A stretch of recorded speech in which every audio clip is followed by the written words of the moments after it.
Hey everyone, and welcome back to Small Engine Edge. Today we're going to talk about the actual cost to start up a small engine repair company. We've been over several scenarios on why you should start hiring employees, the different costs of building, the cost of insurance and equipment and other things like that. But what is the actual cost that it's going to take you, or capital it's going to take you, to start a small engine repair company? Does depend on a few factors, but I'm going to go over kind of what we did and the different choices you have to start up your company. Don't forget to hit those like and subscribe buttons as we go along if you enjoy the content. There are several different ways that you can start your business up. Many of you already have a business where you do it on the side out of your garage. That's great for small operations. If you've got an outbuilding or something out back, that's perfect. You probably already got your business license and your insurance and everything set up, LLC or an S corporation, or however you've structured your business. I'm not going to talk a lot about that, but you've got to figure out your structure before you can actually start the business. But the startup cost associated with these. So if you're just a small guy running out of the garage and you've kind of built it up over time, it doesn't really cost you a whole lot as long as you've got a basic set of hand tools. But if you're wanting to jump right in and get your business starting, you're going to have some capital to do that. When we did our business, I basically started it out of the garage, and from each job that I did, I bought tools as I needed them, and I bought parts and supplies as I used them. So I gradually built it up. It took me 6 years really to get enough clientele, enough inventory, and enough income to completely quit my job and go full time with it. Some of you want to do this a lot quicker. You want to throw an outbuilding out back, or you already have one, or you want to start out of your garage and get right to it full time. To do that, what you're going to need to do is make that initial investment. So you're going to have to get that business all set up and everything, but you're going to have to invest in, it really depends on your age, but you're going to need some equipment. You're going to need lift tables, or at least a smaller table depending on the equipment you're going to work on. I recommend the smaller ones. I'll put a link to those down below. Something to get the equipment up off the floor instead of working on it down there.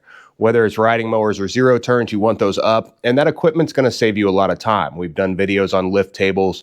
We've got a few here, but some of the more inexpensive pieces can be helpful to make things quicker for you without spending that capital. You've got to figure out what you need to run the type of business you're running. Maybe you're not working on riding mowers and zero turns. Figure out exactly what kind of business you're going to run, and that's going to help guide you towards what you need for sure. But the investment startup cost is going to be all of the equipment you need to get going. Do you already have tools? Do you have workbenches? Do you have grinders? You can get away with cheaper things, like we've got expensive blade grinders and welders and stuff like that, but you can get away with just a flap disc on a grinder. One of the guys in back, he loves to use that. There's cost associated with that, and that's whether you're out of a garage or whether you're starting a commercial location. For a commercial location, you're going to need more. It's going to be different equipment and probably larger equipment, and you're going to need a lot more inventory. Like here, we've got probably $100,000 worth of inventory, but that's all been built up over time. It's not something we just went out there and bought. So if you're going to start an actual commercial location, if you're going to stock the kind of inventory to have a nice parts room and stuff, you're probably going to need anywhere between $50,000 and $200,000 worth of capital to get that going. And that's just for everything internal. That has nothing to do with whether you're buying a building or you're leasing a building. That has nothing to do with that. That's just the internals of the business and getting everything set up. That doesn't have anything to do with insurance or licensing fees, just the internals to have enough stock to kind of get going. You may need to stock even more than that, depending on what area and who you're focusing on as a customer. Now, if you're a guy out of his garage that you're just trying to start this business and get going right away, I would say you can start up for probably as little as $5,000, but it really depends on what you're focusing on. Some of these people, if you're focusing on larger pieces of equipment, that number even out of your garage could be up to $20,000 out of pocket. You're going to want to have the things to be able to push equipment out in a garage setting or an outbuilding setting. You're obviously not going to have quite as much upside to it. There's not going to be as much room to scale depending on the size of the building. Whereas a commercial building, if you jump right into that, you've got room to hire employees, hire staff, parts people, office people, and you've got room to quickly scale that business and really get into good income quick. you've also got to have the skill to do that. I've talked about some of those things before. If you don't have any skill in small engine repair and you're going to try to get a loan to do all these things, if you don't have any capital to do it, that's probably not a good idea. Look into schooling yourself first or going to school for it.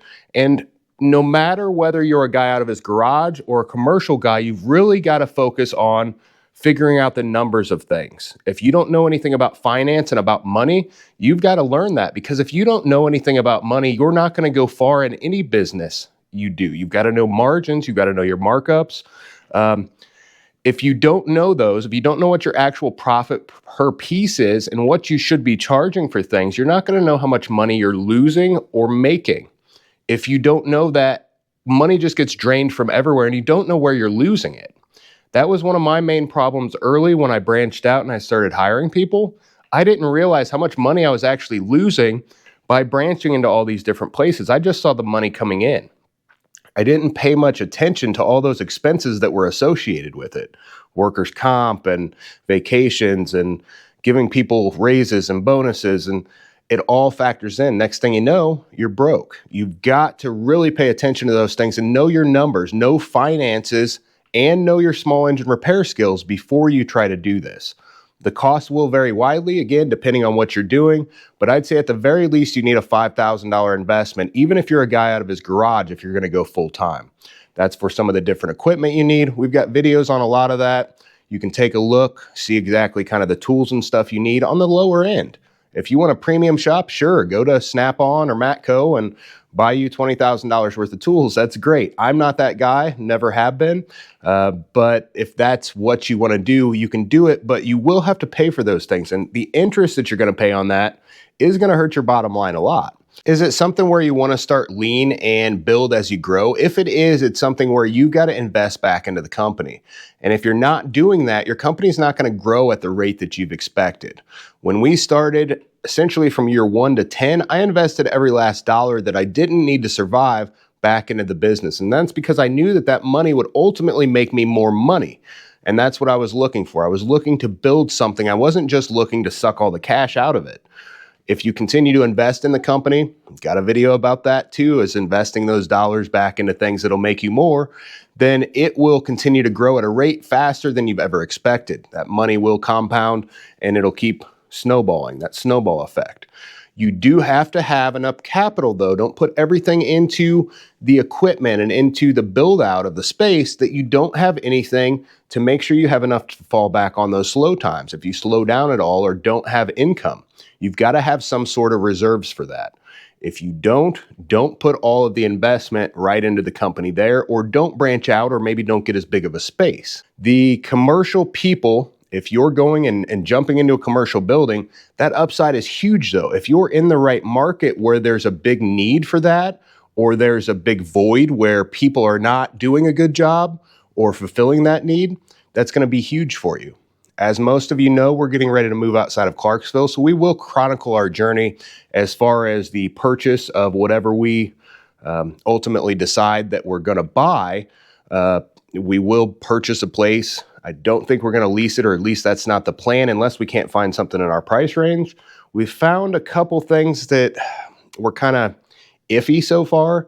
One of the big things with choosing a commercial location is going to be the actual location. Is it on a busy road? Is it visible? With a smaller guy, you're not really going to worry that you're running it out of your garage or out of an outbuilding that's kind of off the beaten path. You'll probably offer like a pickup and delivery service or have just a few people coming here and there, which is perfectly fine. Did that for years too, just out of a 2-car garage starting. And luckily we had good neighbors. Otherwise, we would have been shut down pretty quick. You've got to check with local zoning if you're trying to start an actual commercial business out of your garage or your outbuilding too.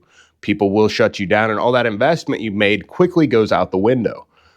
Take a look at those things, figure out exactly what you're going to need going forward and make that jump. Figure out if you can get a loan or if you can get, the SBA does great loans. I think we'll actually probably go with an SBA loan when we purchase our new property. I don't have that kind of money sitting around.